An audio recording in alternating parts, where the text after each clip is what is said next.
Do, do.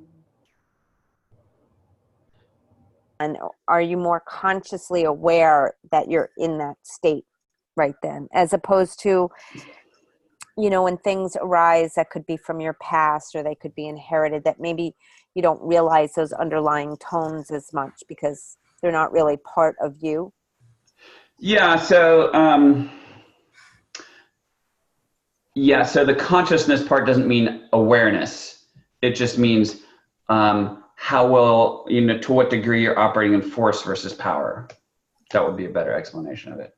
You know, so the map and the level of consciousness is just force on the bottom, power on the top.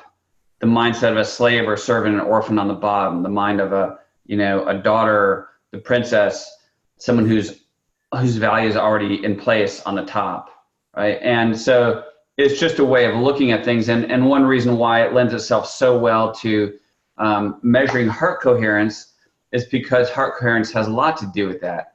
You know, heart coherence has to do with, on one hand, being very focused on the problem and very aware of your disconnection from solutions and resources, which would be the mindset of an orphan, because if an orphan, I don't have anyone helping me. I'm on my own, right? Versus shifting that heart coherence to knowing that you're connected and already enough and already connected to all the resources you need, right? And so when I go like that, then I'm like, then I can relax, right? And then when everything goes into coherence, my nervous system does, and so does the rest of my body as well, because I'm not I don't have discordant energy. I'm not stressed out, focused on problems. You know, so this is one reason why shifting heart coherence has such a huge impact on overall health as well. Because how, you know, I mean, if you work with people with, you know, all sorts of health issues, especially a lot of kind of major autoimmune type wacky health issues, you know, so such a high percentage of those people are really very stressed out, right? Mm-hmm. And so they're using tons of different holistic therapies to try and mitigate the impact of how stressed they are and the resulting health issues, right? And especially the most frustrating thing for them is their inability to perform, because their performance dictates their value, because they're in the mindset of a slave or servant. Right. And so, you know, this is incredibly helpful for people who are dealing with the wacky health issues, the autoimmune disorders, because, you know, in my experience, what will happen when the most frustrating thing a lot of times for people with major health issues is not that they have major health issues, is that their performance has been degraded, right? They can't do as much as they want to, and it's super frustrating. Why? Because their value is connected to the doing. You follow me so far? Yep. And so if someone can improve their health through spending piles of money on therapies and even emotion code and body code work and supplements and whatever, and one morning they wake up and they feel great, if they haven't disconnected their value from their performance, instantly the first thing they think about is, I want to get to my to-do list. Great, I'm going to get some stuff done today. You follow me? Mm-hmm. And when they do that, they've taken the energy that their body actually needs to continue to fix, heal, defend, and repair itself, and they've poured it into organizing the garage or scrubbing their kitchen floor or some stupid crap like that, right? Why? Because that kitchen floor can put shame on them. Right? The thing they haven't done yet perfectly puts shame on them because it tells them they're worth less, right? But if you have heart coherence and it connected to unconditional love, you're like, I feel fabulous and I don't think I can do anything today because I don't need to. Now that person can start really healing themselves, right? And without that, people will go around in circles over and over. I got better, and then I wore myself out and got it worse, and then I got better, and I got it worse. I mean, you know anyone like this? It's like over and over and over and over, right? And it's like they spend money, and it's totally frustrating, and they have to do 500 different things to keep their health balanced because their body isn't naturally coherent. It's naturally discoherent, right? So does that make sense to everybody? Mm-hmm. Any questions on that? So I mean, I worked with people for 25 years with autoimmune disorders, and that's the most important thing ultimately, because I'll get them healed faster, and I'll make sure that they actually can totally do it. Otherwise, you just, we accuse drug companies of chasing symptoms with drugs. But how often do people in the holistic health field do that exact same thing?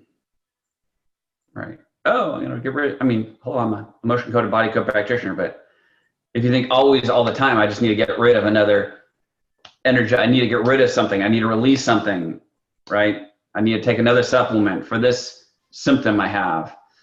And very little has to do with putting things back in balance. So, does that helpful conversation? It did. Thank you. Awesome. I have one more, but I could wait if you want. No, tell me. So my question is, when you're looking at the amygdala or any organs, the goal is to get them to 100%. But I'm just unclear as to, like, when you said you used the Huso, or when you did the level of coherence, that it went above. Can't sometimes being above 100% not be good? Like, then it could be almost an over energy instead of. That's a good question. I haven't found it to be that way. I guess 100% is really good. 110% is fabulous, Or is it just a sense of. So here's one very important thing to understand. When you do that, it may work totally differently. Like, you measure one thing and I measure it the same thing. We may get a different number, right? It has to do with how we're measuring it and us. And so, what I would do is just play around with it. Getting rid of energetic blocks, getting rid of your disconnection from unconditional love. I have a very hard time believing that could cause a problem, right? I don't mean necessarily a problem, but kind of like I think what you're probably referring to is an overjoy, trapped emotion. It's like the woo. Yeah, or how could something function better than 100%? That's an excellent question, and I've looked at it and I go, See, I haven't needed to know that exactly. I just look at it and go, well, that's interesting. Are they feeling better? Yes. I'm just curious. Yeah. No, that's fine. It's fine. I wonder that myself. I don't spend too much time thinking about it. Right. I just kind of go, it is what it is. Very interesting. People seem to feel great. It doesn't seem to cause any imbalance, right? And so I'm like, well, looks good to me, So cool. I have previously seen, for example, I'll give you a quick example of very briefly on how to manifest healing in your own physical body. Anyone like an interesting story? So I had often in the fall dealt with nasty coughs that would come and stay for way too long. Last year it came and I was spitting up some impressively green stuff every morning. You understand what I'm saying?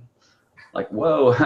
And one evening it got bad enough that I got worried. Like, I am going to need to handle this like right now, or I don't want to have to go and get antibiotics because it's super rare and I'm like, don't want to do that. And I almost ran to the store to get more colloidal silver, whatever, do. And I'm like, I'm going to manifest this healing in my physical body. Something sparked in me. I'm like, this should be doable, right? And so what I did is I looked at 3 different parameters. First, I looked at my level of consciousness regarding receiving healing as a gift. Super important, instead of, I got to get it. I got to do the 20 things right to get healed.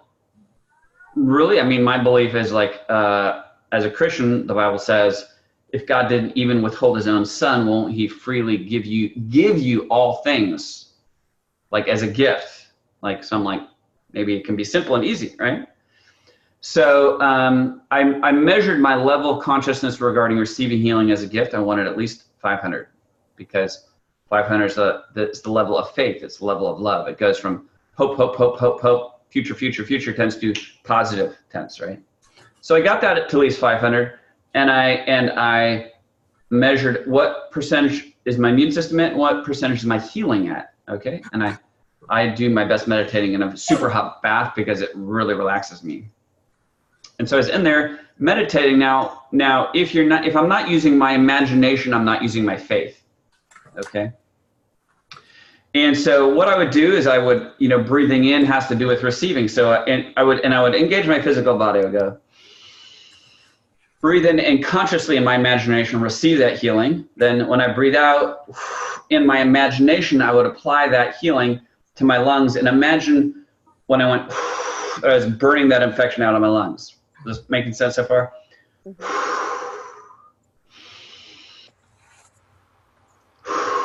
And occasionally I would stop and I would measure, well, how's my immune system doing now? How's my nervous system? And my immune system started climbing like 80, 90, 100, 110, 20, 30, 40, 50, 60. It was like this. And the percentage healing started going up too, until I waited till the immune system was over 100% and the percentage healing was over 100%. I'm like, it looks good. I think it's good. So I got out of bed, out of the tub, did a few things right before bed. I retested all three of those, and the immune system was down a little bit and the percentage healing wasn't quite 100%, but I just paused, did it again very deliberately with my imagination, right? I see all this stuff being burned out of my lungs, right? Got it back to 100%. I'm like, cool. Got into bed, woke up the next morning, everything perfectly clear. Wow, that's good. Right. So that's how you combine the muscle testing and energy healing and a level of consciousness and deliberate application of faith together, right? Mm-hmm. Because it's, how do you say it? It's always very helpful to get a leading indicator of future results. Like you can have that in business. Like if I have a network marketing company and I want to know, is my business growing? I want to know how many people are joining my business, how many people are hitting this first initial rank, right? I don't know if you've done business like this before, okay, that if I know that those are increasing, I know in the future, the volume will go up and my income will go up, right? I know that if I measure my blood sugar in the morning, and if my blood sugar is nice and low every morning, for me, that's a future indication of fat loss in the future. So it just tells me, hey, what you're doing right now will produce results. So it's helpful to know. Does that make sense? Uh-huh. Otherwise, I'm like, I don't know if what I'm doing is right or wrong. Should I keep going? But if I have indicators like, no, it may not have manifested yet, but the indicators are you're on the right track. So it helps you stick to it, right? Right. So you can use muscle testing and the map of consciousness and measurement. Okay, how well am I connected to healing? What is my percentage of healing? Percentage of receiving? All this, you can say, okay, am I actually in faith? That's why the heart coherence is even better than what I just told you. It'd be really good thing to connect to heart coherence, coherence intention, and coherence of emotion is even more of a clear signaling of a leading indicator of future results, right? And then I'm like, okay, cool. Whatever I'm trying to manifest hadn't shown up yet, but I'm confident that I'm on the right path. You follow me? Yep. So I'm going to keep going. Okay. Otherwise, people will often give up too soon. They're technically doing the right thing, but they're not doing it for long enough and focused enough, right? So I may have, if I didn't have that, I may have meditated in the bathtub for 2 minutes or so and be like, oh, that should work. And it didn't. It was like 10 minutes, 20 minutes of focus. I mean, like focus, right? But I knew it was working because I saw the numbers going up. I'm like, oh, go in the right direction. Gonna keep going, right? And boom. So. Okay, great. That's helpful. Yeah, and so you know that's a great thing to do experiments, right? Do experiments on the small things. Okay, does that work for me? Tweak it, learn how to do it. Take on another project.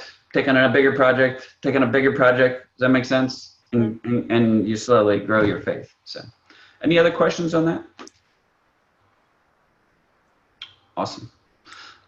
Luis, what questions do you have from last week? And share a bit. How did it feel? How do you feel now? Was it great? And then came down. I'm just kind of curious what your experience was so far before we kind of go through and do this again very thoroughly for you. Yeah, so when I got it done that day, I was just so bliss. I was feeling amazing, really positive. Things that I have been yearning for, we were dealing on. I just felt, I have this, this is happening, and felt great. Then later on that night, I was telling you I had a bit of neck pain.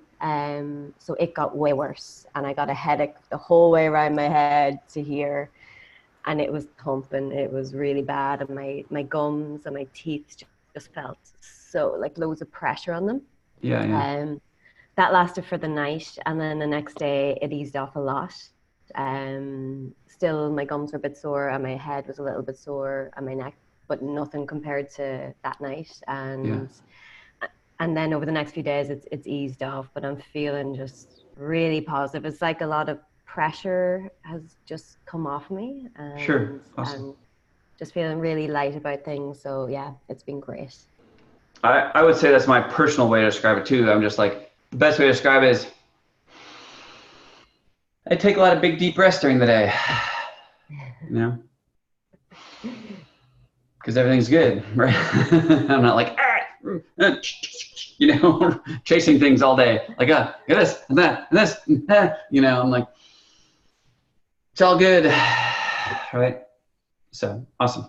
So let's do this. First, I'm going to pray really quick, and I just ask for wisdom and insight to be a blessing to you, to manifest more unconditional love and peace and joy and wholeness for you, spirit, soul, body.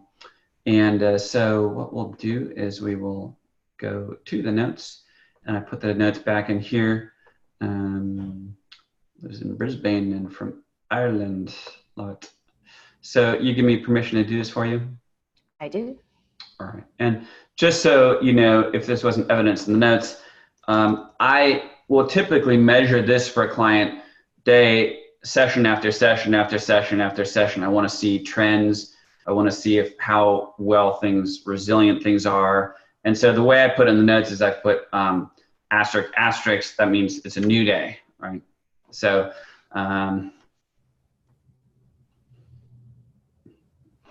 so 60%. Nervous system.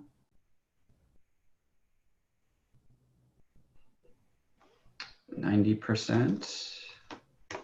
So typically what I want to see is it stable or go down a little bit maybe. But if you're working with someone and in this session it goes great, and then by the beginning of the next session it's horrible, and then great and horrible and great, and it's like, okay, why are you so disconnected from staying well, right? And then we got to kind of go a different direction, because you can't just do endless sessions for people. It's not helpful for them, right? Brain connectivity at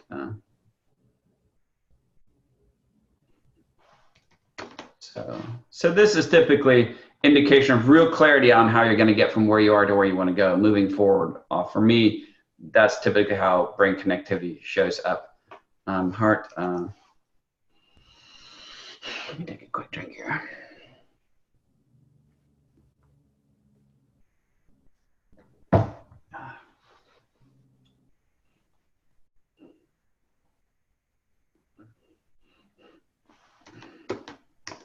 So I'll also say, before doing heart coherence, maybe I would have a client occasionally go over 100% in any area. After doing heart coherence, it seems to be like there's a new normal, right? So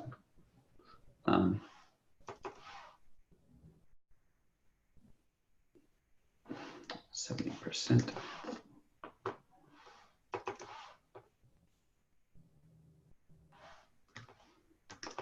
So again, a stress bucket is just a measurement of how much I put on my plate. It should be nice round amount, like 50%. If it's too high, I'm putting things on my plate that aren't my responsibility. If it's too low, I'm kind of shutting down a little bit, because I look at certain things I need to handle, and I make the mistake that I have to handle them on my own, instead of going, nah, I don't have to handle it. Like, it just work out for me just because, right? So that's 30% isn't a super bad number. When people are like 10%, 15%, you just really need to first do an affirmation with them.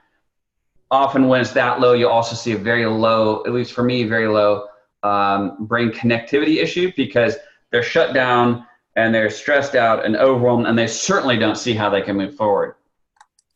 Right. So they're more like, I'm not gonna worry about that right now. I'm just gonna have a glass of wine and watch some Netflix and pretend this is not happening. Right. that's Record. often how people are feel when their stress bucket is super low. So I just wanted to remind you to start recording. I don't know if you did. I am. Yes. Thank you. I actually started recording when you started asking a question because I thought they were good. So thanks, though.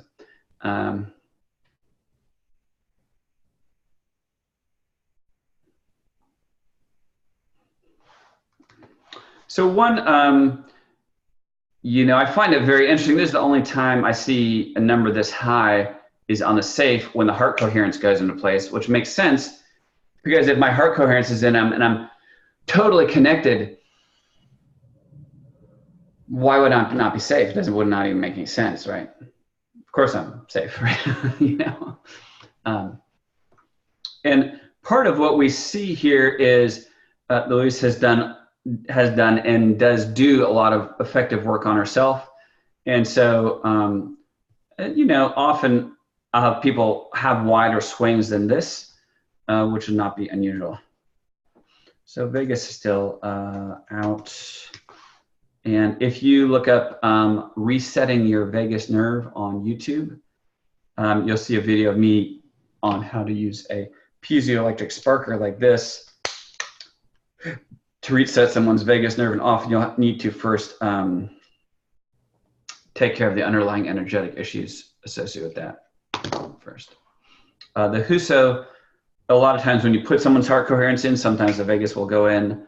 The Huso machine will often put people's vagus in by itself as well. But sometimes there's just stuck issues you gotta specifically handle. Glycosylation is at 80%. Again, glycosylation has to do with self-sufficient sugar formations. Glyco meaning sugar. Sugar formations is a measure of the quality of cell-to-cell communication going on in the body, because your body needs 8 sugars, only gets 2 to make cellular communication sentences of feed me, fix me, defend me, repair me. People with kind of wacky health issues will have that number will be fairly low. And if you see it come up, often I'll ask them, hey, are you feeling better? And often if that number's decently high, people will almost always report, oh, I feel good, right? So.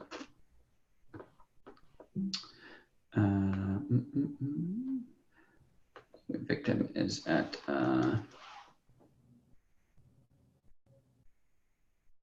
that's at 310. Heart coherence at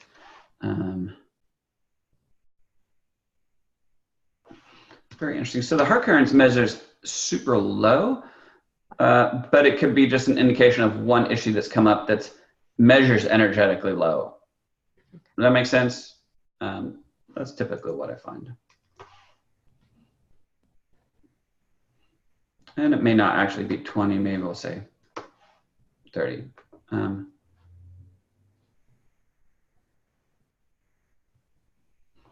That's 310. Coherence of emotion is at,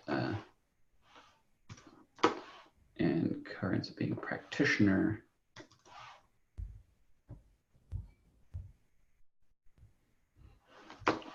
So I'm going to say, at least the most helpful thing to work on first is we're going to work on a thorough kit very quickly for her. Have we done? Yes. So we did something like that a bit last time. We're going to do a different one. Again, a thorough kit is just taking one core issue and looking in a manner that you look at from 100 different directions and angles. It's like instead of asking your subconscious, hey, do I have a trapped emotion related to this? I'm more asking, hey, what's the genesis, the root, the point of creation, the focus, the glue that holds it all together. And then your subconscious goes, oh, and then it spits out the thing, right? Which it's been avoiding telling you when you just haven't been asking a thorough enough question. So.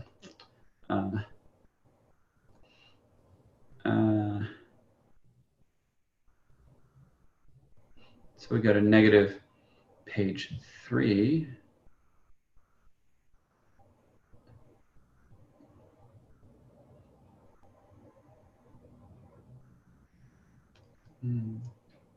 Like undesirable.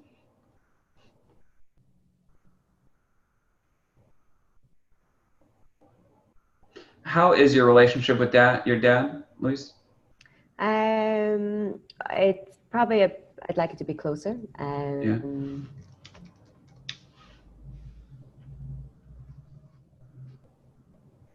There's more of a description needed, something on the page 3.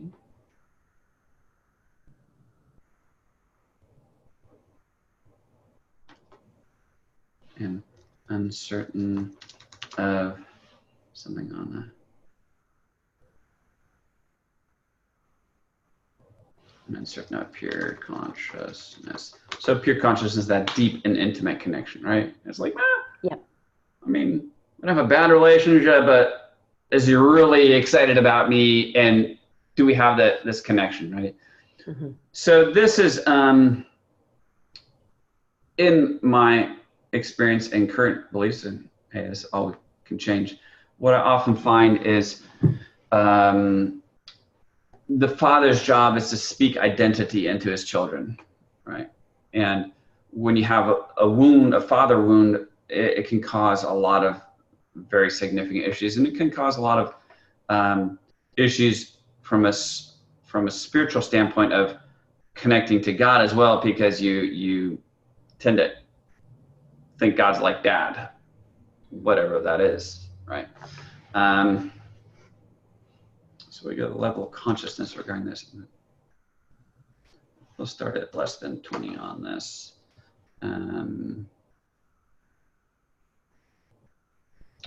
And by the way, I will tell you often, young women, not young men, but young women, often 15, 16 years old, for some reason, there's an energetic thing I find that they look to someone in their life, a close relationship, to tell them what they're worth. Boyfriend, close female friend. So for a 16-year-old girl, if those relationships go bad, it's quite a nuclear event. Does that make sense? Whereas if the same relationships had gone bad at like 14 or 19, it's not as pivotal a point. Does that make sense? For whatever reason. So if you have any 16-year-old daughters, keep an eye on them on where they get their identity from, and that kind of that window, or else they really go in the ditch if they're not careful. So when we decide so we could spend all the time in the world and go through the thorough kit, go through all this and then all this, and go right in the integration kit as well, and do the whole thing for the integration kit as well. I typically find for brevity, for time's sake, I'll treat these 3 areas differently. 1, 2 here, and then 3 here on the integration kit, and muscle test of those 3, which to start on first. For you in this area, we're going to do the integration kit, and this is, have specific training on this, but the integration kit is just the way in which your subconscious takes different aspects and creates a personality, part of your personality, to help you and protect you and whatever, but it's not really actually super helpful. The wounded inner child, the manager that controls everything, the protector that tries to keep you safe in some weird, harsh way, the exile that assumes you're always on the outside looking in, right? And so we're going to go through this. Again, I know I mentioned this before, but if you're dealing with someone with major health issues, mental health issues, it's very good to make sure that it's safe to even work on this, because you don't want them to have a total meltdown if you start taking apart the structure that they put in place to keep them safe, okay? I would say yes, safe to do this. Hey, Steve, can you hear me? Am I unmuted? I can hear you, yeah. Okay, I have a question.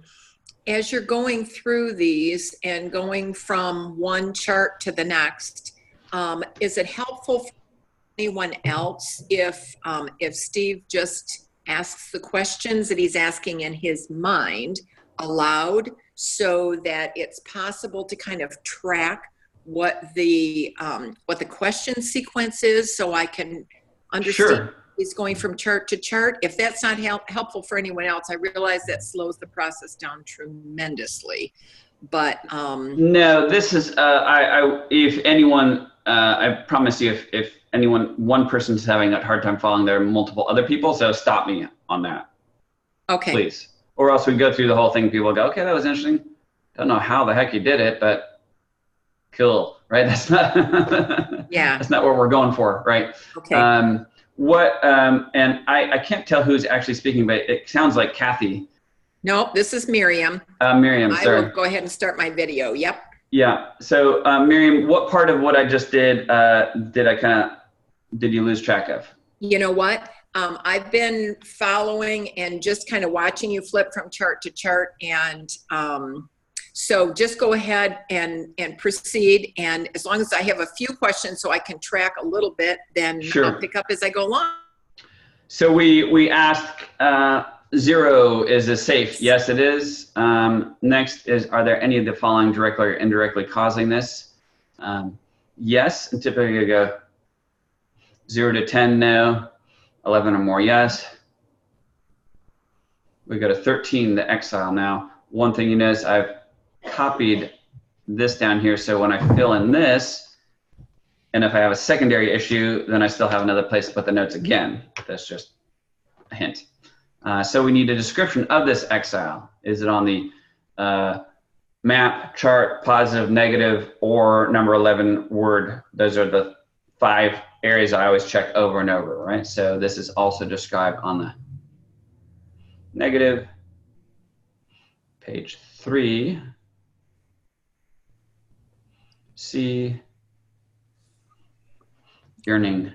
So a yearning and something on the negative, page 2 this time.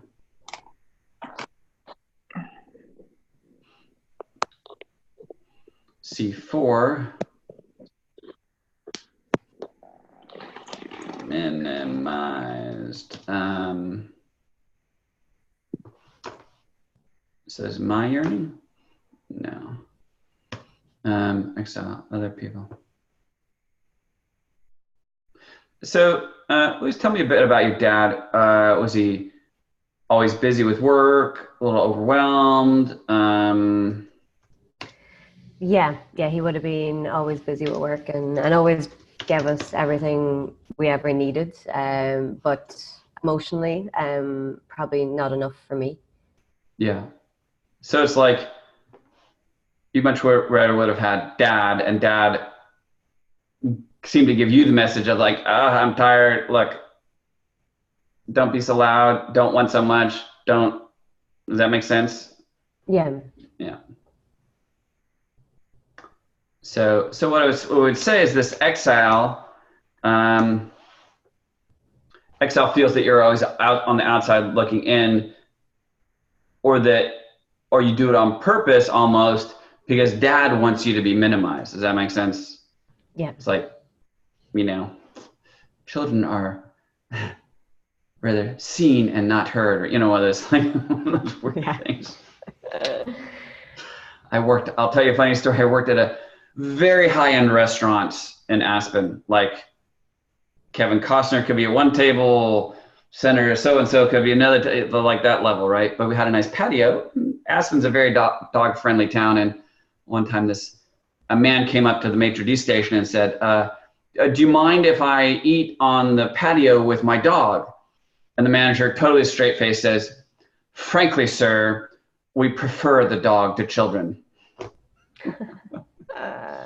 And that was true. So Kevin Costner's daughter, super sweet girl, very well behaved. I'll give her that. So 5 underlying issues. The first one is so we just go trapped emotion, heart wall, spiritual root, body code. So we go to body code. Nutrition, lifestyle. Dehydration. we'll go to, for me, this is just me, it's an energetic lack, so lack of, severe lack of, complete lack of. Most of the time it goes to complete lack of. This is, for some reason, a severe lack of, I don't know why it's coming up that. So it's a need to put something, speak something into the situation, okay? So how do we figure out what that is? Chart, map, positive, negative, 11, word bank, right? So we go to 11, so on the word bank, page 2, C.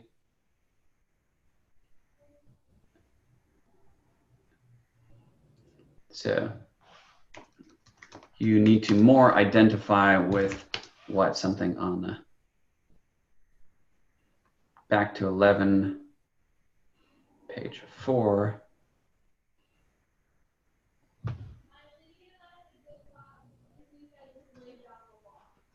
Upbringing,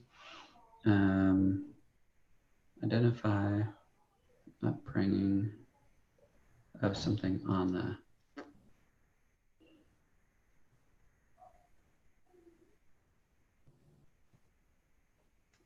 red process.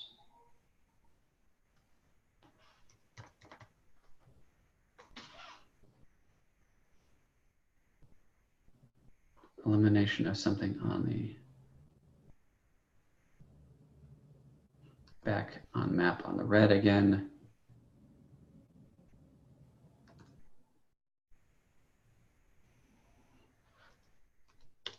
Sometimes these elimination will come up. If it shows up more than once, then I just go, well, how many times are you talking about? For me, again, it's going to work differently for you than for me, but it seems like it's like either this needs to be eliminated, that needs to be, or something was eliminated. I lost this, and I lost this, and I lost this, and this is, does that make sense? This is a compounding loss. But this is more a need to eliminate a whole, something on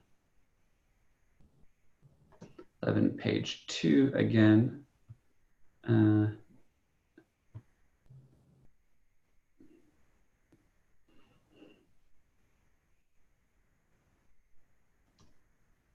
Idle of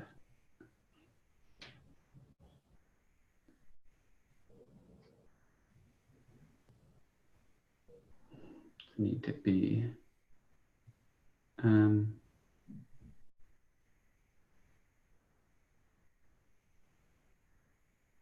it's almost like one thing to keep in mind, research says this. It says that we spend much of our time thinking about things that happen, remembering things, 50% of which actually did not happen, which sounds very weird, right? Did we talk last time about the degree to which your conscious mind will fool you at all? So this is very important to bring up in this situation. So your conscious mind takes in a massive amount of information.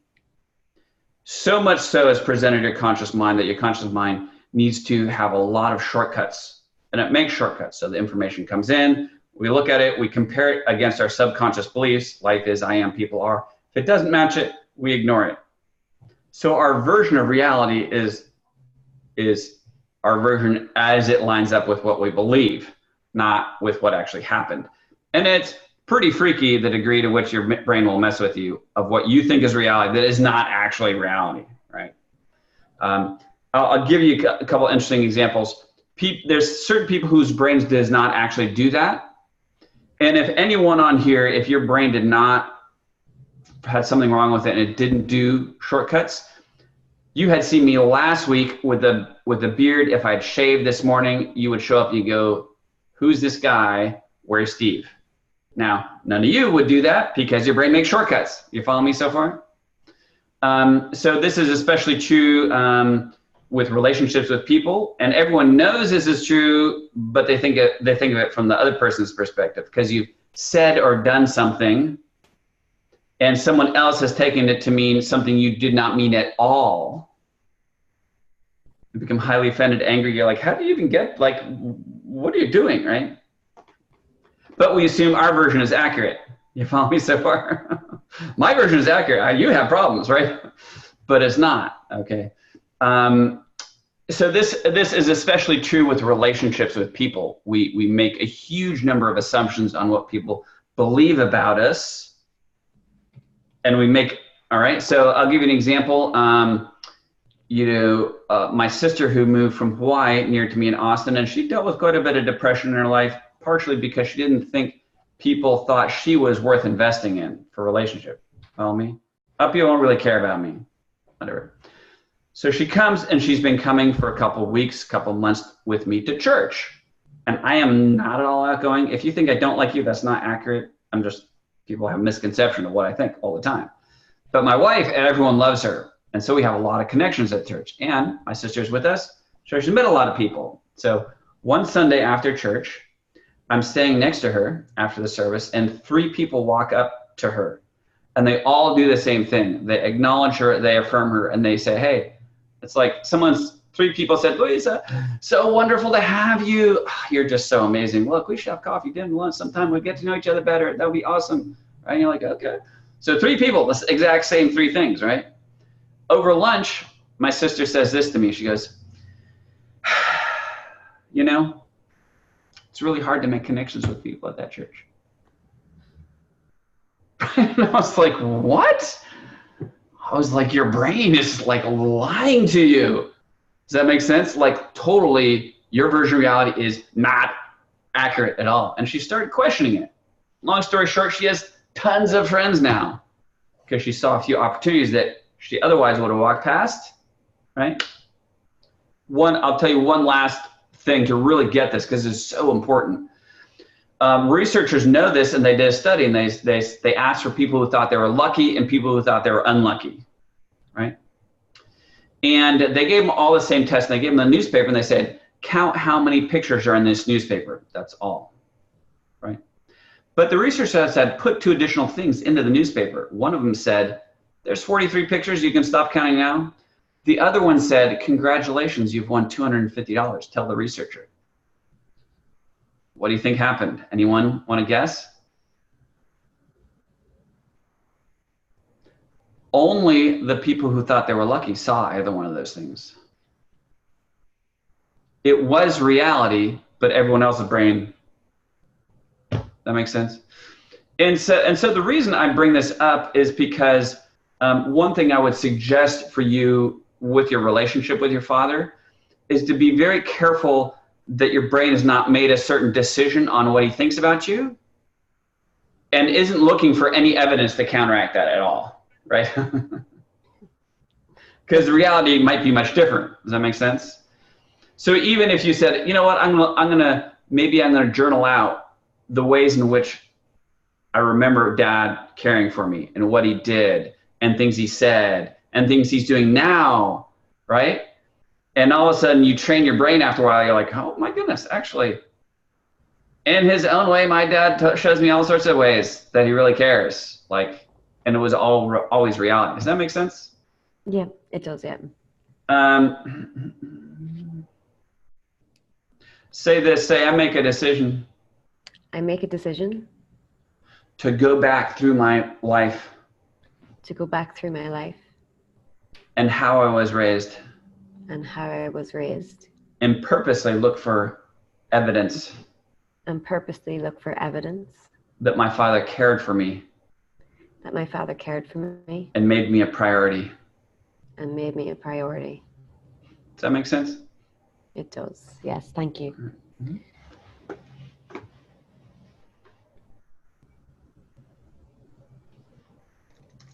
I had, if you've been through these 2 sessions with me, you can tell, my whole thing I focus on almost exclusively is identity, connecting to unconditional love, taking shame off you, right? But people can get addicted to emotions big time, and they will twist reality to feed that addiction. I had a client I did 2 hours worth of work with, and at the end of the 2nd hour, the person really felt that I was putting a lot of shame on them. I was like, I promise you that's not the case. Your brain is lying to you, for sure. But you know, it's like there's this like trying to take the heroin bag out of somebody's hand. You know, they're like, no. It's like, so just keep that in mind when you're working with people. It's like people's addiction to certain negative emotions that they're trying to work through can come out on you, right? And you're like, did I do something wrong? It's like, no, not necessarily, right? Depends on the degree of addiction your client is dealing with. Okay, so this is unforgiveness towards something on the negative page 3. B4.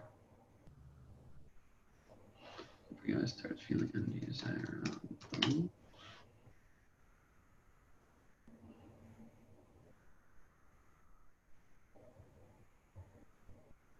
Say this, say, I let go of any and all unforgiveness. I let go of any and all forgiveness. Unforgiveness. I let go of any and all unforgiveness. That I ever felt undesirable by my dad. That I ever felt undesirable by my dad. Say, I'm grateful. I'm grateful. That God proved his love for me. That God proved his love for me. With the abundance of the world I live in. With the abundance of the world I live in. Say, and I choose. I choose. To let unconditional love. To let unconditional love. Heal any disappointment in my heart. Heal any disappointment in my heart. Right. So typically people go, the way I fix disappointment is I got to go know why. Why did Dad do that? Why did he not do this? Why did he not do that? It doesn't work that well, because especially as you ask the question, your brain will go deliver an answer to you, which will pile you with lies. Why did not Dad not do this? Oh, he must not care about you. That's why he did not do that. When it could be like nothing further from the truth. Does that make sense? So, It does. I'm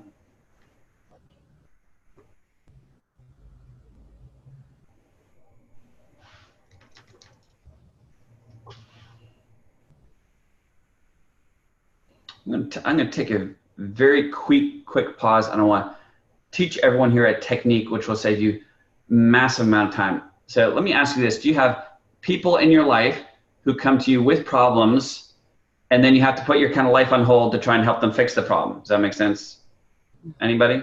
Okay. How would you like a technique that in 60 seconds will get rid of 90% of that time you have to spend? Okay. Here's what you do. So someone comes to you with a problem, like if Louise came to me and go, oh, this is going on, that's going on, my boyfriend, my husband, my blah, blah, blah, blah, blah, blah, blah, you know, drama. If it wasn't my job to actually spend an hour with you, right? I mean, if you're like, hey, I have a solution, are you ready? And you're like, yes. What's the solution? Awesome. What I want you to do is I want you to take a piece of paper, okay? This is what we're gonna do. Take the piece of paper, write a line down the middle, right? And on the left, I want you to write out, it must be pen and paper or pencil, right? On the left, we're gonna write out what you actually know about the situation, not what you think, like hardcore facts. Like if you left a voicemail for someone and they didn't call you back, what do you know? That you haven't heard from them, period. They might have left a voicemail for you, you might accidentally leave. Does that make sense? All it means is you haven't heard from them. That's it. So what you're gonna do, I want you to write down on the left, you know, what you actually know about it, and on the right, start writing out what you can actually do about it. And work on that, get back to me. Cool. Now you can have 3 results. Result number 1, they don't actually do it. You're like, okay, great to know you don't actually want to solve this, right? I'm not here just for you to complain it. I'm not have the time for that, okay?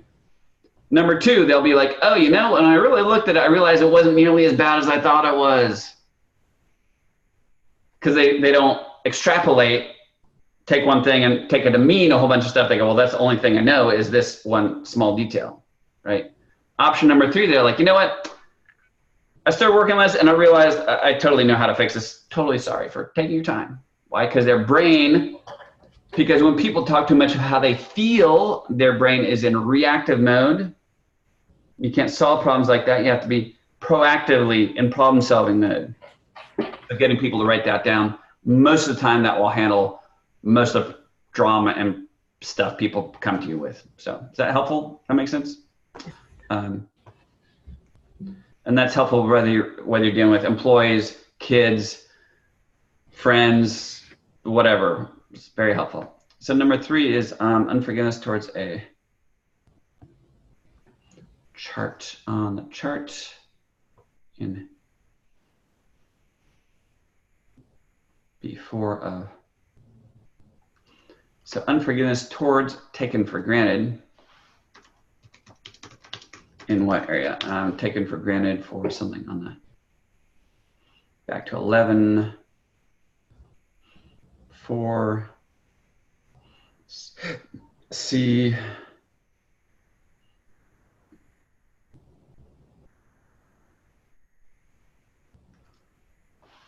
upbeat.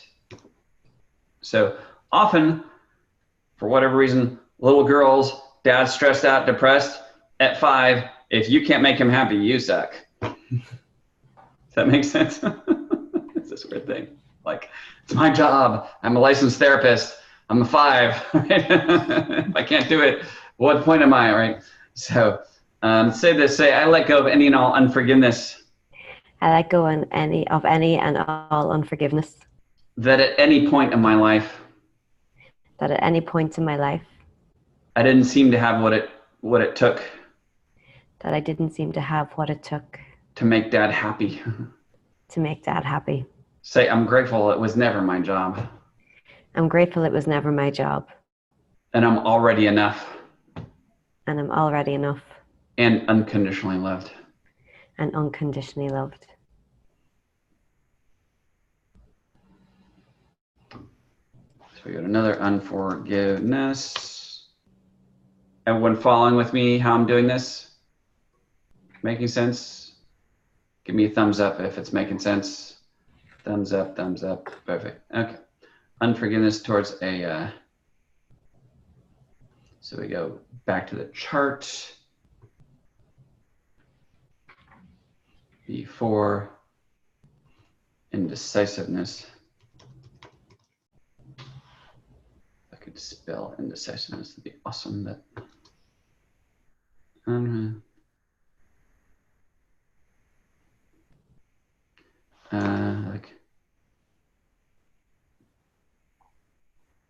okay, so when I looked at this, I go, okay, dad's indecisiveness, no. My indecisiveness, no. Mom's indecisiveness, no. Often, if everything's a little vague, often you can do something like indecisiveness of an institution, right? You know, when you form a corporation, it is an entity. Does that make sense? I mean, not like actual flesh entity, but it is an entity in certain ways. And you can use the term institution, like it could be the institution of a family, the institution of a marriage, institution of success, right? Something that to some degree has authority over your life and is making you difficult, right? So like someone could have feel that the institution of success has denied them entrance. Like there's technically no such institution. Does that make sense? But it's a kind of a feeling. Does that make sense? Like you're like, seems like I'm trying, but I'm getting my application is somehow getting denied, right? What else do I got to do? Why do other people get in and I don't get in, right? But you can only think about that if you have the mindset of the slave or the servant or the orphan. The princess does not think about that in the kingdom. That makes sense? Like what institution could deny her entrance? She's like the princess, right? You know, it wouldn't make any sense. Like you're automatically in every institution, right? By default, by your birth. Okay. So this is unforgiveness towards an institution of institution described on the 11. Page 4, C, upbeat. this word upbeat again. Upbeat.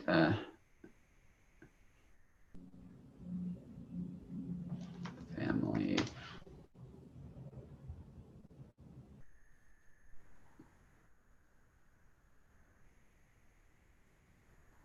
In general, do you like to make sure everyone around you is nice and happy? Try to. Yeah. Yeah. Yeah. Does that cause you problems sometimes? Yeah, well, I suppose in relation to my dad, he would be very, he'd look at the negative side of things, and I'd always try to spin the positive on it. Sure, got it. In your personal relationships, do you sometimes find yourself getting worn out trying to help people? Yeah, you can do. All right. I want to go over something very quickly because it's very important for you. All right. And I'll try and do it briefly. My personal mentor taught this to me. She had $1 million a year naturopathic clinic, one of the most brilliant people I've ever met. If someone wasn't getting better, she would go, well, what else do I have to do to help them get better? Does that make sense? Well, what do I got to do? How are you going to make sure they get better, right? One day she comes to her husband and she goes, close the clinic. I'm about to have a nervous breakdown. And they were $500,000 or $600,000 in debt when they closed the doors. Ouch. A couple years later, she goes, God taught me this. She goes, God taught me there's two types of people in the world who need your help. Stumped people and stuck people. Stumped people that just need a solution. You give it to them, they'll take it, they'll run with it, and they'll be super grateful. Thank you, right? Stuck people, they're not sure things can get better. They will take all of your resources. And in the end, when things don't work out, they're going to blame you because you didn't do enough. And one of the key ways to tell the difference between those two people is gratitude. Stumped person, lots of gratitude. Thank you, that's so awesome. Stuck person, you're doing thing after thing. They're like, yeah. That makes sense. Now, it's not that you don't help stuck people, but you need to be able to evaluate your own life when you do that. You need to be able to say, hey, this person's probably stuck, and it's not technically my job to fix it. But do I have enough extra physical, mental, emotional, spiritual, financial resources that if I poured into this person right here and I get no return on investment, I'm okay with that? Sometimes you're like, no worries. I'm going to help them anyways. Other times in your life, though, you're like, I'm running a little low. If I pour into this person, I get no return on investment, and even in fact, they try and put blame on me or shame, I don't think I can handle that well, right? And you have to be able to walk away from those situations without guilt or shame, right? You just go, not my deal. If you understand that your future has a stumped person who's waiting for you, it helps. Because you're like, okay, if I pour my life into this stuck person, when I get to the stumped person, I'm like, oh man, I would love to have helped you, but that stuck person broke me, and so you're out of luck. Otherwise, if they hadn't broke me, I would be good. But I can't hardly help myself right now, right? And it's vital that you have that ability, or else, especially you're in the people helping people business, you shipwreck yourself pretty easily, right? Thinking that you simply need to do it better when that's no. You follow me? Yes, definitely. All right. I'll tell you some ways to catch this ahead of time. People would say, Louise, can you help me with da da da da da? And you're like, oh yeah, I can. And they're like, then they tell you all the 20 practitioners who had tried to help them before and couldn't. Right? They can blame this person and this person and this person and this person, and they didn't do this, right? And you're like, on second thought, I don't want to be number 21, right? So when I deal with people like that, I am very, very low energy on it all, trying to bring them on as a client. I won't like say, no, I won't work with you, but I'm not gonna say things like, hey, should we schedule something? I'm not going out of my way to encourage them. Nothing. Does that make sense? If they've just listed the 10 people who couldn't help them before me, I'm like, yeah. And that's unfortunately from experience, right? Because I've been the 21st person. I'm like, oh, that's not super fun. I'd rather work with somebody else. I only got so much time in my life, right? Is that helpful for everybody? Yes. All right. Sorry, Stephen. Yeah. I might just have to disappear for 2 minutes. I'm just at work here and there's a delivery, so I'll be back in 2 minutes. Yeah. I'm going to keep working on a few things. We'll be back. Amazing. Thank you.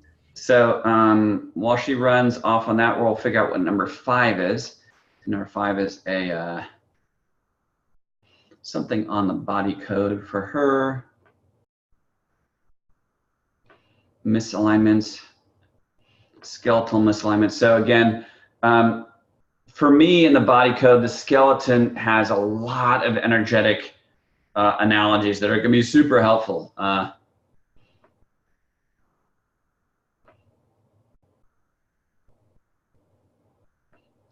So temporal bones, this is an atypical one.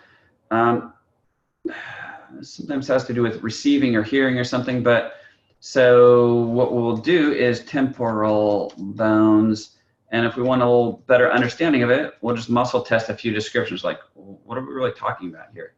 I think someone is asking me a question here. Have you ever asked one of those people what they are getting out of staying where they are, as in a psychological reversal?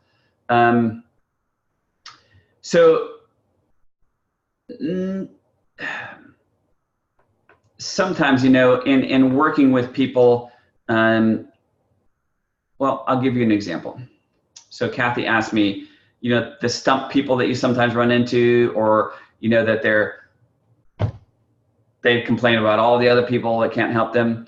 One thing you could do is you could do the testing phrases that's in the Advanced Eating Healing Muscle Testing Toolkit. It's listed as testing phrases, also listed underneath the Thorough Kit button. And it's things like, I'm ready, willing, and able. It's good for me, safe for me. I believe I can honor it. I can be supported by others in it, right? And sometimes if you have someone who seems to make progress, but not as much as they should, and they get better and they get worse, and it's just kind of like, what the heck is the deal?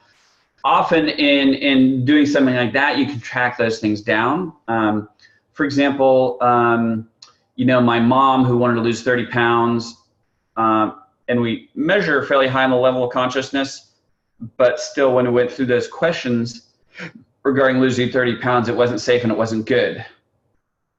Because the last time that she lost 30 pounds was the year her mother and sister were killed by a drunk driver, and the stress of that year melted the weight off. So 60 years later, she goes, I'd like to lose 30 pounds. And her subconscious goes, no, we're not doing that. Or I had a young woman who,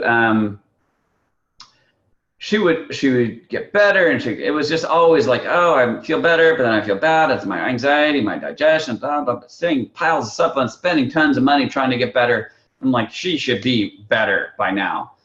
And if we really, if we pause and go, okay, what's the deal, right? And under these testing phrases, what we, I'll just paraphrase it, what we really found out was that what was going on for her is her subconscious believed that if she actually felt really good, then it would immediately obligate her to help both of her parents. And her dad is like an older, dysfunctional, alcoholic, narcissist, slightly emotional abusive, right? For her mom is like a Korean Jehovah's Witness, and there's a lot of drama. So for her subconscious, she felt, oh, if I am sick enough to have an excuse, then that life is better. Does that make sense? So I'm like, oh, I can't help you because I don't feel good, right? For my sister, I'll tell you one thing. One thing I did with my sister that was very effective was this. My personal mentor, I asked her one day how she dealt with her previous very serious depression when I seemed to be kind of stuck in mine. And she says to me, she goes, why don't you measure your willingness to be a victim to the depression? And I was like, oh, crap. That's what I did, didn't I? Does that make sense? It's like I allowed it to own me instead of punching it in the nose. Does that make sense? And so here's an interesting example. In working with one client who had really long-term depression issues, I brought this up to them once. I'm like, hey, how about we work on your willingness to be a victim to it, right? They acted like I never even mentioned it. And in fact, I'm willing to bet if you had later asked them, did Steve ever ask you this, they would never have acknowledged or remembered that it was ever brought up. That makes sense? So I just left it there, did more sessions. Maybe a couple months later, I brought it up again. I'm like, hey, how about we work on your willingness to be a victim to the depression? And at that point, they're like, oh, that's a great idea. I mentioned that 3 months ago, but they weren't ready. Does that make sense? I gotta just kind of ease them into it, start taking stuff off so they can start taking a little bit more guilt and shame off themselves and be a little more receptive to actually getting better. And then all of a sudden they're like, because that's a conversation that you can have with some people, but not with other people, right? If someone's over the top addicted to the guilt and shame, you're not taking that away from me like all at once. Right? So again, I got to sneak up on it. Is that helpful? Anyone else have any questions on that sort of thing? Going once, going twice. Okay, so we're going to go back to this. So the temporal bones, very interesting on the side, and we're going to describe it on the under 11, page 3.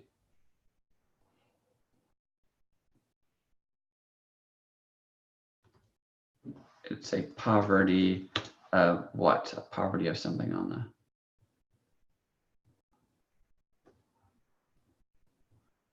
poverty of transfiguration.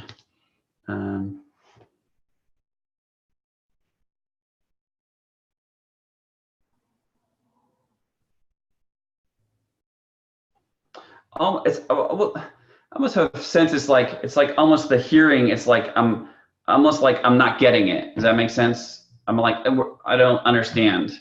What's the deal? That sort of thing. Does that make sense to anybody? These bones here. So we'll say, I'm not getting it. I'm not getting it. Underline this. So one main thing, which is a unforgiveness to a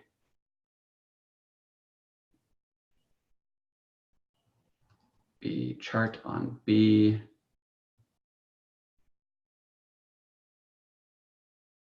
Shock. Unforgiveness starts the shock of something on the negative page 3.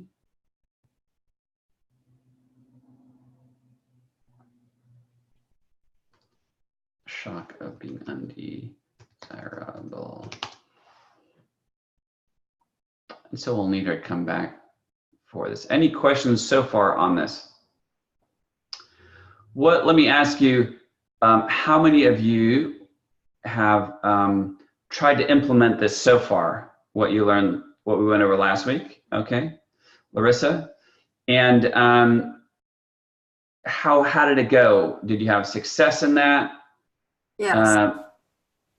Yes. In what way was it helpful? In what way would you like help fine-tuning it? I had a hard coherence.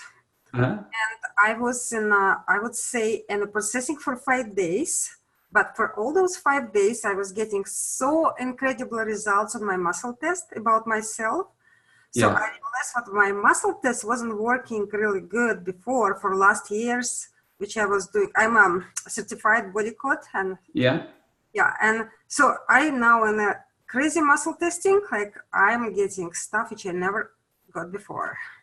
Awesome. So you felt more connected to the source and solution and everything. You're like, okay, we're getting crazy insights now. Okay, super cool. Calm down and relax and see where it will take me. Awesome, awesome, very cool. So you worked on the heart coherence for yourself, and after you worked through some of that, then your muscle testing kind of went to the next level. Very cool. I've been like I'll tell you, I've been doing with my blood pressure for a year, and I'm totally healthy. I didn't have any issue, but my blood pressure always high. And I don't take any medication. I'm in sport, and like I release about 55 underlying cases. I would say layers. Yeah. My blood pressure is still high, and it's always my muscle test shows you fine. It's perfect and healthy for you. Everything is good for you. Don't worry. And yesterday, yeah, I dig so deep, so I found actually a reason. Then did your blood pressure come down? Yeah. Not Awesome. totally, but it will take a few days for progress. You're seeing progress. Yeah, and for progress, but it's totally different what I'm getting now. Okay, very cool. I related to my son and my ex-husband who had the blood pressure, so I get that deep. Very cool. Anyone else before we get back to Luis want to share or ask any questions on their experience of trying to implement what we learned last week? Steve, this is Marcia. Yeah, Marcia, how are you? I sent you 2 questions earlier today that I was hoping you could give me some clarification. Yes, I would love for you to remind me of them, and we'll go over it right now. Okay. The first one is, if you're working on different intentions, do you do a heart coherence, an intention coherence, an emotional coherence on each intention individually? That's an excellent question. I think, and heart coherence probably is an overall thing. Okay. And I think coherence intent, you may have to modify the coherence of intention because, I know that I can create, but to get specific enough, am I specific enough in what I want to create? Right. Right. And you may also have to change which emotion and what level quality of emotion you have and related to that. Okay. You could also, you can also be sure to say, hey, what's my level of consciousness regarding manifesting this? And be sure and go through the testing phrases all. Like, am I ready, willing, able to do this? Is it safe for me, good for me? Do I believe I can? Can I honor it? Can I be supported by others in it? Yeah. So play around with it. Yeah. Okay. The second question is, if you're working with someone for affirmations, and specifically if every week they don't, say, oh yeah, I didn't do it, blah, blah, blah, blah. Would it be better would it be beneficial to do the 3 questions around the affirmation that they're having difficulty following up on? Yeah, so they say they want to create something in life, but they're not actually doing it. Yeah, and you come up with an affirmation that they've agreed with, want to work on. You've installed it. They look like they're going great, but you come back the next week and it's like, yeah, I just didn't do it. Things were too stressful. Yeah. Yeah. So a couple things. One, you might go through the testing phrases and see if they are actually connected to that, or if it's just all BS. And they say they want to do it, but there's something massively they don't really want to. The other thing, I'll go into this briefly because it can be very helpful for this. And I'll give you an example. There's an excellent book by a guy named Robert Fritz. He's an author. He's written a bunch of books, including a book called The Creative Process. So he was a professor at Boston Conservatory. So he taught musicians and artists and people who create beautiful things, right? But what he noticed was most artists are not consciously competent of the creative process. So I may be able to make a beautiful painting, a beautiful work of art, but I can't take the process I used to do that and create a good relationship, get healthy, build a business. Does that make sense? And he goes a very deep intellectual dive on what that creative process is, really quite fascinating. And he gets paid these days $50,000 a day to do consulting for large companies, okay? But I'm gonna go over very quickly because it's helpful when you're working with clients on how to make sure they're moving forward, right? So number one, if you wanna create something, first of all, you have to understand that you can't pour your life's passion into a compromise. Like you actually need to be excited about it, right? Something you're totally fired up about and you have clarity about it. But you need more than just clarity on what you want to create, okay? You have to have Also, you have to have honest and accurate feedback on, are you actually making progress, right? You must disconnect your value and your identity from producing this thing. If you don't, you can't take feedback on it. You follow me? You're like,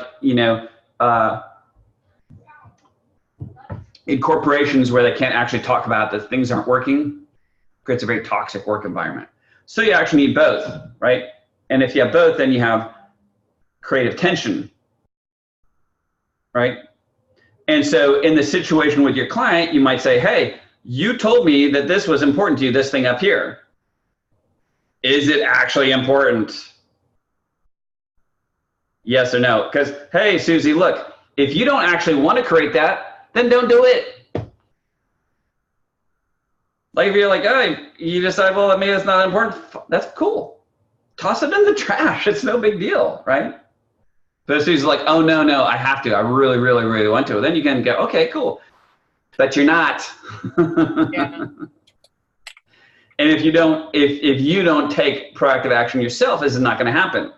Are you clear on that? Like, so you say you want to do it, but you're not doing it. So either you need to refocus and get it done, or just walk away from it, right? It's helpful. Often the reason people procrastinate is that they have a goal and they take some action towards it, but they always compare themselves versus their ideal end result, and it looks a long ways off, and they produce negative self-talk, low self-esteem, procrastination. Yeah. So for your client, what you might do is make such radically low goals and expectations that it would be totally goofy for her not to be able to do it. Okay. Right. And because maybe she needs to start measuring where she's coming from and start documenting that she is someone who does what she says she does. Okay. Right. Does that make sense? Yep. So, any other questions before we finish this part out with Luis? No. Okay. Awesome. So, couple of quick things while you were gone. We'll first work on this. So let me just think about this. What is this thing? I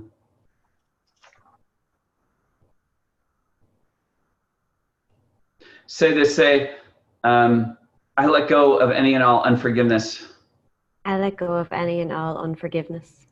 That my family can't simply make a decision to be happy. That my family can't make a decision to be happy. Say, I'm grateful. I'm grateful. That their happiness. That their happiness. Is not my responsibility. Is not my responsibility. And the best thing I can do for them. And the best thing I can do for them. Is to model a beautiful life. Is to model a beautiful life. Does that make sense? 100%. Yeah. So this, we went a bit into the body code here under structural, and it came up under temporal bones, and all the bones can have energetic meanings. Typically it's the occipital bone here that comes up for vulnerability. The temporal bone, it came up, and I've had it come up before, but it's a little more outside the box. So what we did is we kind of muscle tested a few words to figure out what is this thing. And it came up as a poverty of transfiguration. So when I said like kind of more like just I'm not getting it, like I don't.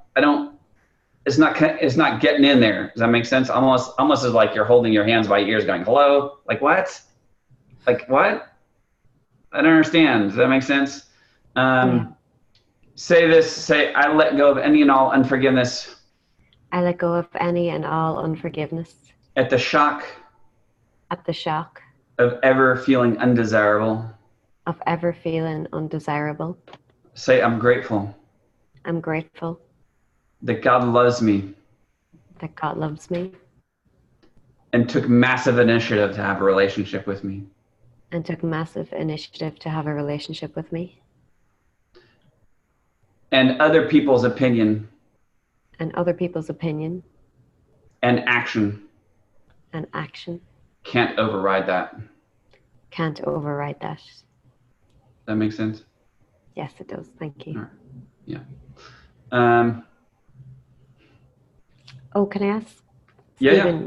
Stephen, when you're clearing these, is it always by affirmation, or when do you bring in, clearing it with your hands or the governing meridian? So if it's spiritual roots, vow, judgment, offense, unforgiveness, it's always by speaking it, because you made one decision and you need to make a new decision. Okay. Right. So if someone says I'm worthless, you don't just swipe that. You go, well, I made a decision that I was worthless. Have to make a new decision that I'm worth everything. Right? Okay. So it's not hard to do, because you're using your will and you're just pointing in a different direction. And again, to review, the word repent does not mean, hey, you should feel really bad about what you just did. That's not what that word actually means. It's a powerful word that means to change your mind 180 degrees. So if I go from, I am so worthless, and God says, no, you're worth everything. I'm like, okay, I repent of what I thought about myself, and I agree with what you say about me, even if I don't totally understand it. I make a decision to accept your judgment on my life over anyone else's judgment. Right? It looked like someone Steve, was about can I to ask a question. Yeah. Marcia just mentioned about clients that she's working with that aren't following through. When you're doing the affirmations right now, is that setting that affirmation with the client and then that's done? Or is that something that now it becomes the client's responsibility to follow through? I don't find that you need to do these over and over. Okay. I have some clients who are very diligent, and they will transcribe the entire session every single time, and they'll go back over it and they say that really helps me. There are, I will tell you, and anyone on here's,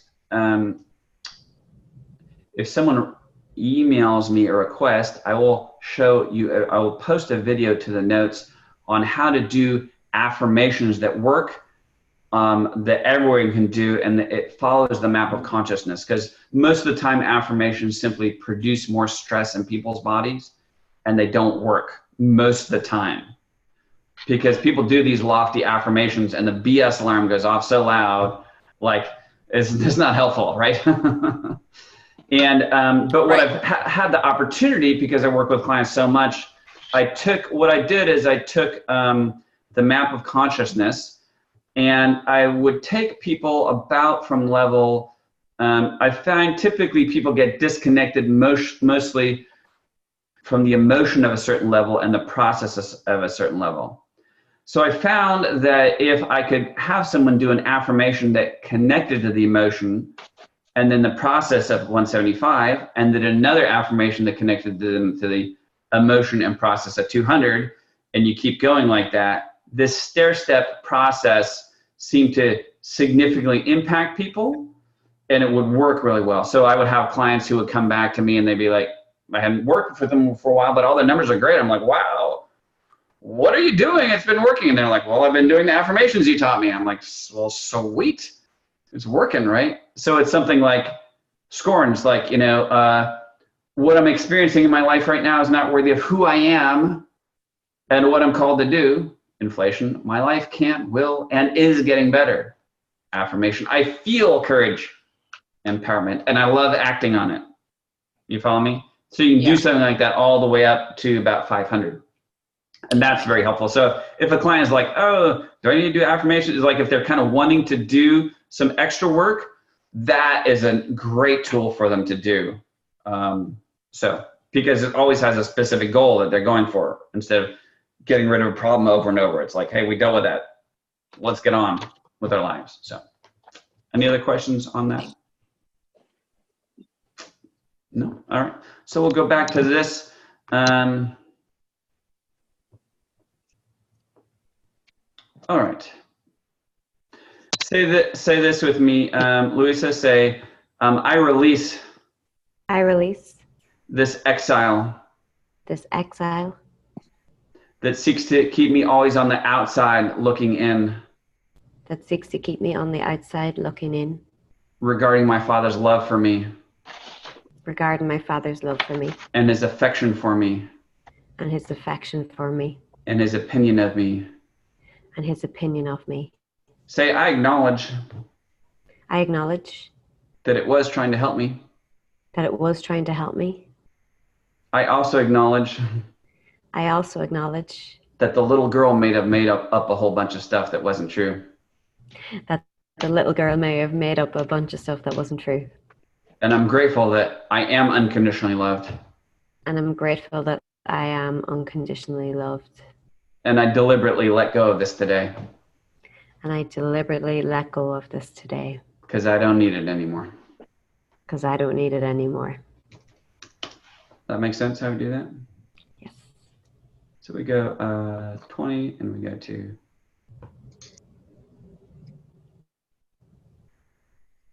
so that takes that to about 350. So you could just keep going on something like that and go through, go through all of them that are normal. Then the second section, you do the exact same thing, but you're like, okay, cool. You have any of these that are hidden? And your subconscious is like, oh, sure. Do the same process. Then again, you go, okay, how about any that aren't ready to reveal themselves yet? And you go, well, yes, I have one or two of those. Well, why? You check. Why aren't they ready to reveal themselves? Do it, then go through the same process again. And this can be very helpful in getting rid of some really stuck ways of thinking and relating to people and situations that have been kind of been a lifelong, very intransigent, tough thing to get rid of. So I'm going to go back up here and I'm going to say, I'm going to very briefly go to the level of consciousness regarding being a victim, even though it's fairly high already. And we'll say 310, we'll say something on the body code.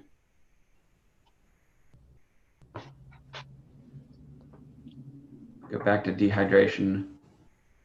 So in the notes, when I put CLO, it means complete lack of. Again, an energetic dehydration that you need to speak into your life.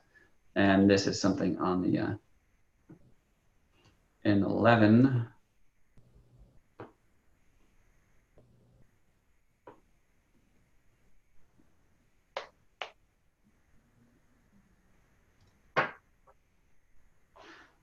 To have physical intimacy with what? Something on the meaningful, with a meaningful something on the 11 page 3.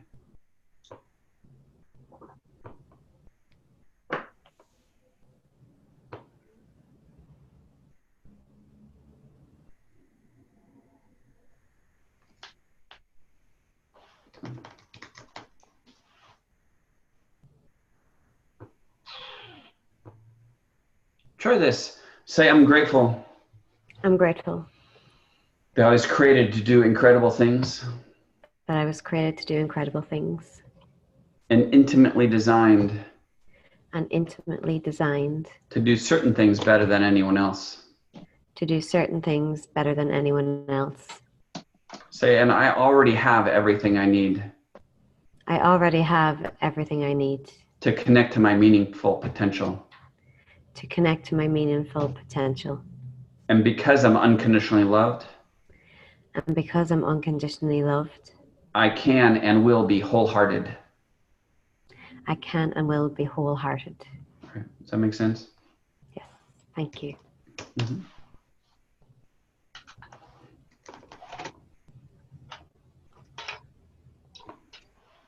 So we go to that to 600. Say,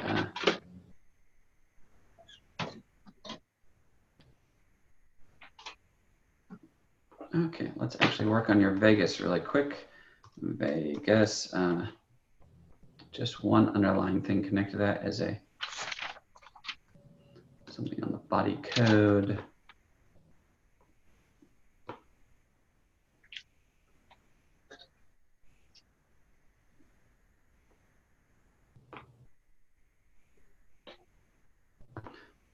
Did we talk about this analogy of the fluorescent light toxicity? We did, yeah.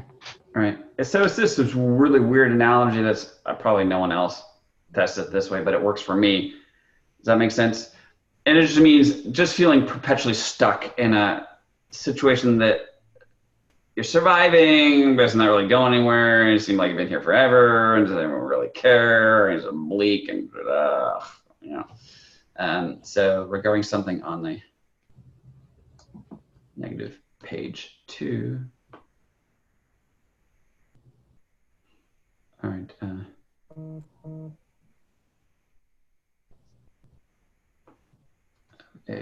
Regarding a miserable something on the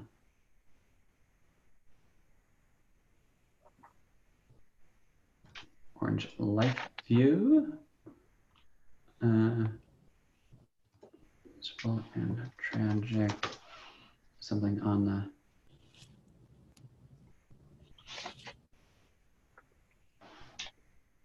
Are you married, not married, serious boyfriend?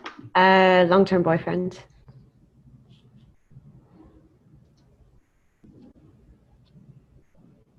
Is it fabulous or is it?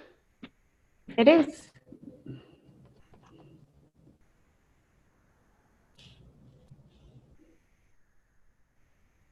What is it about this? Is there anything about it that you would love to change? I probably think we need more adventure in our life.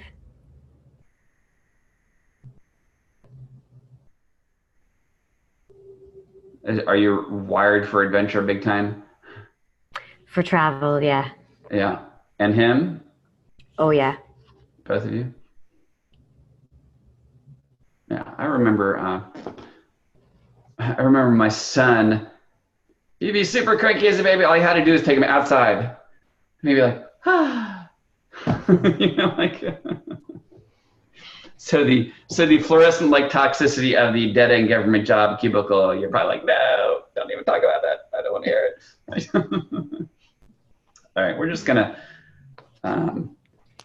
you know,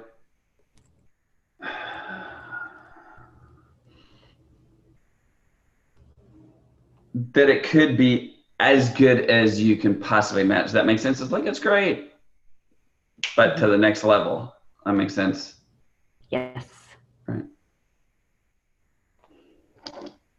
All right, I'm just gonna, so with this, it's a piezoelectric spark. When I push this button, it sparks here. And if I'm trying to reset the nerve that goes from the top of my head to my gut, if I'm sparking by my gut and I'm making the connection, the circuit connection with my fingers on different parts of my head, it's going to try and reset that nerve, right? And again, on YouTube, if you just look up resetting your vagus nerve, there's a whole video I did on myself and with my son on that. Take a nice deep breath in. And we go to in. I did see someone had a question. Thought someone had a question. Did someone have a question? Go for it. Yes. Hey, where do you get that little sparker thing? The link, I put the link in the YouTube video. You can get it on Amazon. It's like 13 bucks. They're not the most reliable devices. You can get one like this or a black one. You might want to get 2 when you order it. Okay. So when it comes from China and then it breaks, you don't have to wait another like weeks to get one. You're like, no problem, I got a backup. So yeah, no problem. And what you called it? What kind of sparker again? It's like a AcuPoint sparker piezoelectric pen. There's the link in the video on YouTube. Okay.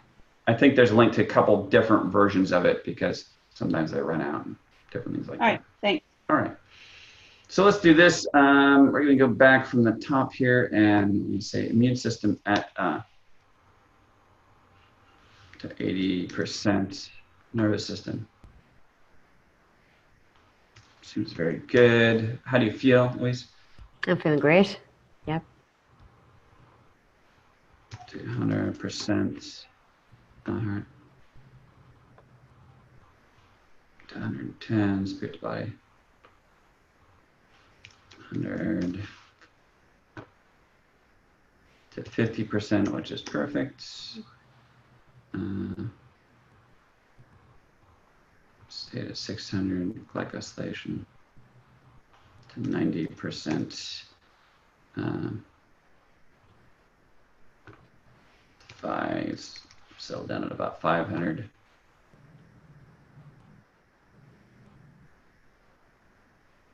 That's about 350, so you might want to do a little more work on that.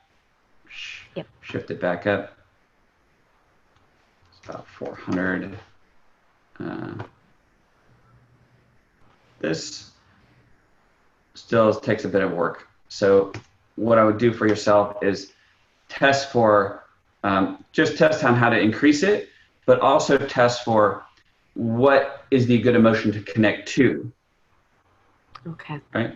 So for example, for me, it has been coming up of abdication. Well, that's kind of a weird word, but for me, what it means is the best thing for me to connect to as I'm trying to manifest stuff is to take what I really want and to give it to God and then to receive it back as a gift. Does that make sense? Yeah. To do it in partnership. Right. Thank you, Steven. So I have to go. We do. Okay, everyone's leaving. Awesome. Any questions from anybody on what we did tonight? Stephen, I suppose I'm just wondering, you know, if I wasn't, if I was just your client now, what could I do during the next week to try and keep things high, or what would you suggest? So, you know, there's a lot of things. There's, I personally am a huge fan of binaural audios for meditation. Do you know what that is? I haven't done it. I've heard of it. Yeah, those are great, really simple tools. Just spending some time getting better at meditating, right? The affirmations that I will try and remember to post a link to, also a very good thing, right? You know, one of the things that is very helpful for people is to make a very clear quality decision to not ever deal in the currency of guilt and shame, period. Well, what I mean by that, currency, it's a means of interaction, right? Like if I come to Australia and I want to buy something, I'm like, oh, awesome. I have Mexican pesos here. I want to buy a sandwich. They're like, nope. Australian dollars, Visa, MasterCard, American Express. I'm like, but I want to use pesos. And they're like, yeah, we don't have a relationship. There's not a means of exchange. We won't have a relationship unless you come back with a proper currency, right? And so the more you get clear about guilt and shame, you know, in other words, shame is connecting a person's value to their performance, right? So you got to make a decision that you don't put shame and guilt on other people. You don't let them put it on you, and you don't put it on yourself. And what you'll find as you go through life is there's always increasing degrees of ability to eliminate it better and better and better and better, right? And that's the sneakiest thing that will take people out energetically, like bam, right? Would anyone like a good example of that? I'll give you a super practical example. So this past year, I've been really trying to fine tune and biohack my fat loss, okay? Because I'm 50 and it's like, what it takes to do that at 50 was different than at 30, right? Now I will report, I'm significantly stronger right now than I have been in my entire life, hands down, and I've been fit before. I'm not as good as cycling shape, but like lifting weights, like over the top. But so one thing I do is I would muscle test foods, not just are they good or bad, but if they're bad, are they like an A, which is like, technically you don't actually muscle test well for our beds, not probably not a big deal. B is like, maybe you should avoid it. C is like, now we're getting some delayed food allergy inflammation. D is like, hey man, I know you bought that at the grocery store, but it's not food, as far as your body's concerned, right? And one thing I do also is a measure of morning blood sugar, right? Because it tells me, hey, did what you do yesterday in terms of eating and sleeping and inflammation and food, how did your body handle it? Was there too much inflammation, or did you not sleep well? It's just kind of a metric. I can keep an eye on stuff, right? So I went out to dinner with my wife, and we we're going to share a beautiful bone-in ribeye because we're both doing the healthy keto thing. And it's like, perfect. And usually my body type doesn't do very well on steak, but if everything's beautiful and my body's like, yeah, we can handle this, right? And we're like, my body's like, yeah, no problem, right? Cool. So we had the steak, and the next morning I measured my blood sugar. It was much higher than it should have been. I'm like, I did everything perfect yesterday. Then I thought about my day. I'm like, oh no. It was what happened after dinner. So after dinner, get in the car. I have so many stuff going on. I'm not quite focused. And I allow my phone to come into between my wife and I's relationship instead of keeping time sacred. Does that make sense? Like her love language is quality of time. So after dinner, I got on my phone and I was checking some things, and she got frustrated at me for being on my phone, and I got frustrated at her for being frustrated at me. You understand? So pretty soon we have like tossing shame snowballs back and forth, right? And what I realized is like, oops, because of that, it shut my digestion off. And the meal that had previously been good for me, not anymore. That makes sense?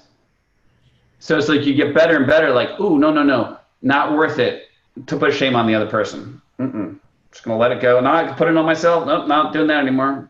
Why? Because you know energetically how devastating it is, spirit, soul, and body, how it disconnects you, right? You can't have heart coherence and be at one if you're in shame, because what does shame do? Shame, the reason shame is such a dangerous thing is because it says, oh, Luis, because of what you're doing, you're not doing, you're worth less. And if you're worth too little for too long, we're going to disconnect you from relationship. Right? So I got from connected to by myself, afraid, right?